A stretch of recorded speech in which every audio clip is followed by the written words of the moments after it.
Hvar sem ég lendi, hvert sem ég fer, konur horfa alltaf á eftir mér.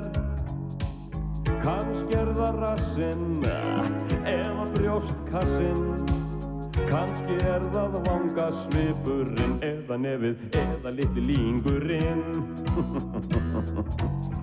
Töftöfarinn, ég nota briljantinn í hárið. Hann svo dæmalaus, svart með elegans og á svo auðvelt með að bjóða í dans. Þær falla allar í faðmast eins og skot með vangasvipinn og litla gripinn. Hann alveg pott.